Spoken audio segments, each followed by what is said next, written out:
I'll say one thing for Islam, it's the ideal religion for people who don't take criticism well. But don't tell Muslims that. They won't take it well.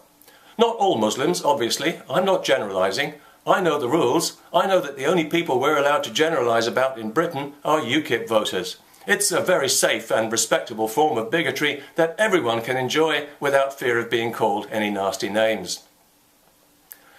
People often say to me, you know, free speech is all very well, but what you need to understand is that people's religious beliefs are very important to them, and it's deeply offensive to hear them insulted and ridiculed. Well, actually, no, I don't need to understand that. I already understand it very well, and I don't care. Nor should I be expected to care. Religious belief is a personal choice, and if somebody chooses to believe dangerous nonsense about reality, it's not my responsibility to featherbed their delusions for them. Let me tell you something. If you find that your beliefs get insulted a lot, and let's be honest, if you do, chances are you'll be a Muslim, then you should look to those beliefs and to the behaviour that they inspire for the reason why. Don't insult everyone's intelligence by claiming to be offended and calling it a phobia, because that doesn't work anymore, and frankly, it's a mystery to me why it ever did. Just as religious belief is a personal choice, being offended is a personal choice, and we can all choose to be offended about all kinds of things if we really put our minds to it the way some Muslims do. I happen to feel very strongly about animal rights, for example. I feel deeply offended, and I mean seriously offended, by any kind of human cruelty to animals. More offended than any offended Muslim could even begin to understand, especially during the truly sickening, blood-soaked festival of Eid. I find it personally degrading as a human being to have to live in a society that condones the meat industry, which is completely unnecessary and unbelievably cruel, and for this reason I make a personal choice not to eat any meat. Now obviously I realise that in this I am in a minority and that most people do eat meat, so it's everywhere in my reality whether I like it or not. It's just part of the culture. I know that if I walk down the high street I'm likely to be assailed by the smell of kebabs and fried chicken. If I go to a restaurant or to a supermarket, there's a good chance that I'll find myself surrounded by meat, and if I don't like it, well, that's just my tough luck.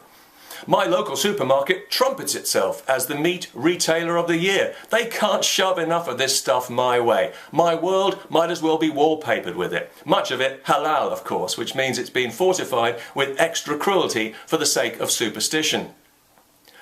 This stuff gets shoved into my face every single day. My feelings on the matter don't count one jot. Nobody gives a flying toss what I think about it. Society just carries on its merry way, and I accept that without complaint because I realise that that's what being in a minority is all about. You don't get to have things your way, however offended you might be about it.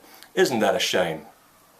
And I can assure you that I hold my beliefs every bit as profoundly, as passionately, and with as much unshakable moral conviction as any Muslim on this earth holds their beliefs about the Prophet and the Quran and all the rest of it. But the difference is that I don't kick up a fuss and make it all about me by choosing to be offended if somebody eats a hamburger in front of me, which, by the way, I do find thoroughly disgusting, both the sight and the smell. Thanks for asking. I don't insist that they undergo sensitivity training, nor do I demand compensation for hurt feelings or a special area where only I can eat and nobody else is allowed. I don't sue for discrimination or cast aspersions on anyone's mental health if a waiter tells me there's no salad on the menu, nor do I insist that salad should be on the menu for everyone because my beliefs come first. I don't cook up false statistics about a wave of attacks on vegetarians or try to get jokes about them recorded as hate crimes. I don't call the police if my neighbour has a barbecue and stinks out the neighbourhood with the smell of burning flesh. I don't complain to the local authority whenever I pass a butcher shop with corpses hanging in the window. And if I took a job that involved handling meat, I would do it properly and not complain about it like a big baby. As a consequence, I find that I don't get too many insults for my beliefs, although I'm sure that will change now.